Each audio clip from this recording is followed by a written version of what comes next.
guys, welcome to my channel. In this video, I will be covering the most frequent asked questions about naturalization. The purpose of this video is to eradicate any confusion and worries on the naturalization process. I'll try my best efforts to make it as clear as possible to understand. If you have questions that are not on my list, it is okay. Let me know in the comments. I will be glad to answer them for you. But I have a little request. That is, if you can give me a like and subscribe to my channel so you won't miss out my future videos that can benefit you. And I thank you all for the support. Now let's get into it. The first question that people may ask is, how long does it take to complete the naturalization process and become a US citizen? The answer is that after filing Form N-400, which is the application for naturalization and related forms, your processing time can take anywhere from 8 to 12 months. This is an approximation. It may be shorter for some and longer for others. In some cases, USCIS will make a request for additional information or even schedule an additional interview. But keep this in mind, you can always check your application status on the USCIS website with the receipt number that you receive when you apply. In my case, it took me a little over a year to finish my naturalization process due to COVID. Question number 2. How much is the application fee for naturalization? The current naturalization fee for a US citizenship application is $725. The total includes $640 for application processing and $85 for biometric services, both of which are non-refundable regardless of whether the US government approves or rejects your application. Question number 3. Will you be asked all of these civic questions during the naturalization interview?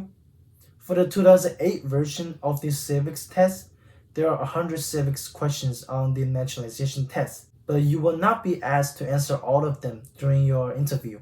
You will be asked up to 10 questions from the list of 100 questions. You must answer 6 questions correctly to pass the 2008 version of the civics test. For the 2020 version of the civics test, this is what most people are likely to take right now and in the future. There are 128 civics questions on the naturalization test, but you will not be asked to answer all of them. You must answer at least 12 out of the 20 questions correctly to pass the 2020 version of the civics test. Next question. Do you need to bring the original documents to your naturalization interview? The answer is you have to bring the original documents to your naturalization interview, such as the original green card, passport, and birth certificate. In my case, I brought all the original necessary documents to all the appointments, not just the interview. Therefore, I also suggest you to bring all the original documents to all your appointments. This will make your process easier and safer. You don't want to waste your time and have the need to go back twice or reschedule your appointment for making this kind of mistake. So just bring everything in the original form with you. Question number 5. What should you do if you have already applied for naturalization and your green card is expiring? According to the official USCIS website, you must apply to renew your expiring green card even if you have applied for naturalization. However, this is what I got from other sources when I had this same question during the process.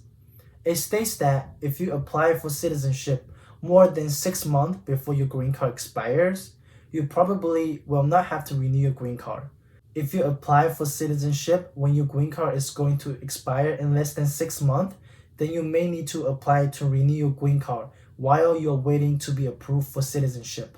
Let me tell you my story. I remember clearly that my green card was going to be expired in 9 months. Because I listened and followed that source, so I applied for naturalization since I still have 9 months before it expires, which is longer than the 6-month requirement. By the time I got to the oath ceremony where we have to return our green card, the officer asked me if that was my most recent green card. I answered yes. She didn't ask anything else. So to conclude this question, my point is that I really think it is an excuse or an unreasonable way for the government to make money out of you. If we talk logically, why would I have to renew my green card if I am going to be a US citizen and to return my green card anyway? It just doesn't make any sense. Can you guys relate? So that's the answer. Please use my information as a reference and opinion. If I were you, I will follow the 6-month requirement. As long as your green card won't be expired in 6 months, you can apply for naturalization without the need to renew your green card. I am sure if you call the USCIS, they will tell you to renew the green card for their benefit. But feel free to give them a call to make it clear. Next question, number 6. If you fail a portion of the naturalization test, when will you be retested? The answer to that is unless you are eligible for an exception to the English or civics requirements, you will be given 2 opportunities to meet the English and civics requirement. If you fail any portion of these requirements, you will be retested during a new interview on the portion of the test that you failed, English or civics, between 60 to 90 days from the date of your initial interview. Question 7. How many times can I apply for naturalization? There is no limit to the number of times you can apply for naturalization, but you must pay the filing fee for each form of N400 you submit to the agency. Honestly, I would suggest you guys to not think too much about this because the civics and the English test questions are not difficult at all. I am not saying this because I passed. It really was easy and straightforward. If you put some time studying the civics questions, you will pass. And if you are able to understand my video, you're good for the English part of the test. I only spent 3 days going over the civics questions and just memorizing the answers without even understanding them. I don't suggest you to just memorize. You should try to understand why the answer is such. However, if you have a good memory like I do, I just memorize all the answers to the 100 questions. I know that you may have to know the answer to 128 questions now. Remember, hard work pays off. I don't consider this as a hard work. If you receive some level of education in the US, you will be able to pass this kind of exam. And you will not have a hard time, trust me. Question 8. Where can I study for the civics test? There are 2 ways which you can study for the civics test. The first way is through online.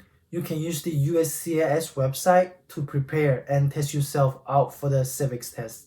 That's the only way I used to study and pass the interview. The second way is to study using the booklet that they give you at the biometric appointment, which is the beginning of the naturalization process. I am an electronic guy, so I don't read physical books, but a good thing is that you can bring the booklet that has all the answers to the civics test with you on the interview day. I saw some people do that before they actually go inside for the interview. Question number 9. Where can I apply for citizenship? You can apply for citizenship online like how most people do, including myself. I use the USCIS website to file my application and pay the fees. It is easy, convenient, and you're able to check your status at any time. I am not promoting for the government, I'm just telling you how I applied. However, if you use the USCIS website to apply for naturalization, make sure you call their number if your status isn't updated or inaccurate. It had happened to me during the pandemic and caused me a lot of trouble. By trouble, I mean a lot of money. It is sad and not related to this video, so I am not going to talk about it. If you guys are interested to know the story, let me know in the comment. Last question on the list. Should you apply and become a US citizen? The answer to that really depends on your situation. If you're not sure and you wanted to decide whether or not you should apply, make sure you check out my other video that will help you to get the answer. And I will put the video at the end of this one. In my honest opinion, you should apply for citizenship if you plan to live in the US long term and wanted to settle your generations here. Plus, if you have relatives who you wanted to file a petition for so that you and your family members can be united again. If you're just here for the short term, let's say for jobs or being an international student, I would not suggest to apply for citizenship. Permanent resident is fine. But again, this is just my personal opinion. You have to decide the answer for yourself. That's everything for this video. I hope I have covered all the most frequent asked questions. If not, you know what to do. Show me some love in the comments. I appreciate your support and good luck if you're going to apply or in the process of becoming a US citizen. Bye, guys.